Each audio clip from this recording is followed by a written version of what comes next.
ये पेपर भी आपको मिलेंगे। शुरू करें। मैं कुछ और बात बता रहा था कि जो प्रचलित हमारी अभी इंडस्ट्रियों का जो खास करके प्रोजेक्ट हैं जिन पर लोग बात काम कर रहे हैं, उज्जैन में जैसे विक्रम उद्योगपुरी जो मेडिकल डिवाइस पार्क है, ये देश के 4 मेडिकल डिवाइस पार्क में एक यशस्वी प्रधानमंत्री ने ये बड़ी सौगात दी थी और मुझे इस बात की प्रसन्नता है कि पूरे देश के अंदर सबसे बड़ा मेडिकल डिवाइस पार्क अगर किसी ने डेवलप किया तो मध्य प्रदेश ने किया। और उससे ज्यादा आनंद की बात यह है, लगभग 1000 एकड़ जमीन में होने वाला ये एरिया आज की स्थिति में 99% से ज्यादा भर चुका है। इसलिए इतनी जमीन और निकाल करके इसके सेकंड पार्ट पे भी हम काम कर रहे हैं।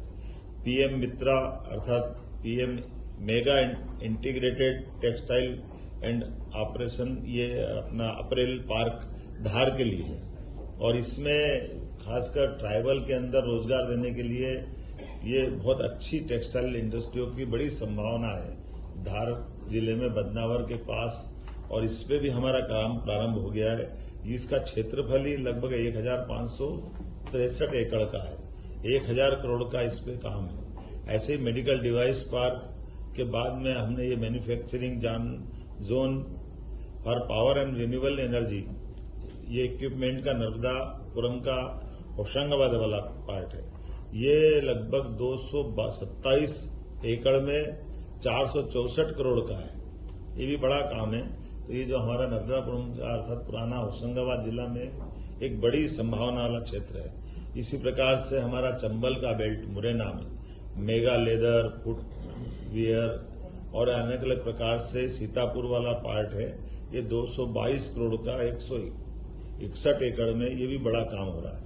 और कुछ अलग अलग एरिया निकालने हैं जिस एरियो के माध्यम से जो हमारे राष्ट्रीय राजमार्ग जा रहे हैं इनसे जोड़ करके इंडस्ट्रियल पार्क डेवलपमेंट करने का भी हमने प्लान बनाया है।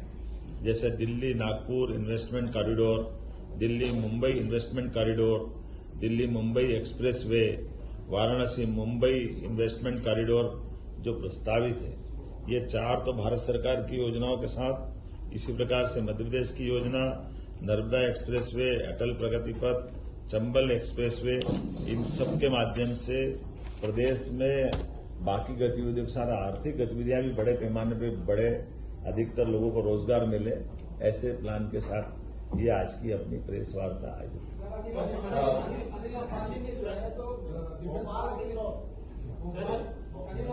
पहले हाथ खड़ा करते तो मेरी निगाह जलने की आवाज किधर से आ रही है। एक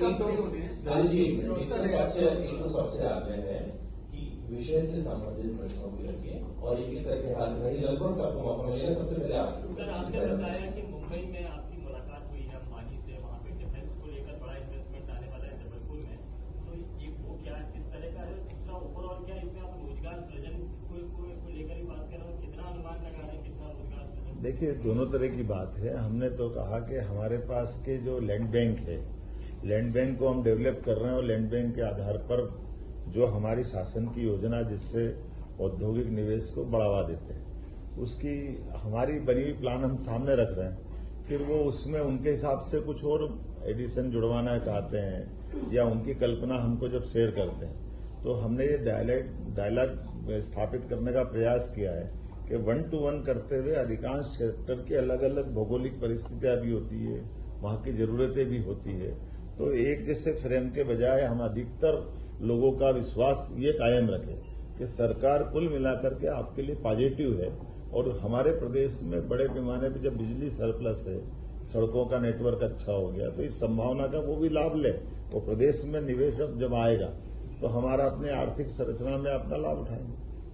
और मुझे अनिल अंबानी ने भोपाल और दो जगह डिफेंस पार्क के लिए जमीन ली थी, यूनिवर्सिटी के लिए भोपाल में ली थी और डिफेंस पार्क तीनों चारों जमीन हमने वापस कर दी, निवेश नहीं किया है। तो 4-5 साल पहले की ऐसा कहना है। अब ये मैं इसको कैसे जवाब दूं, आप ही जानो।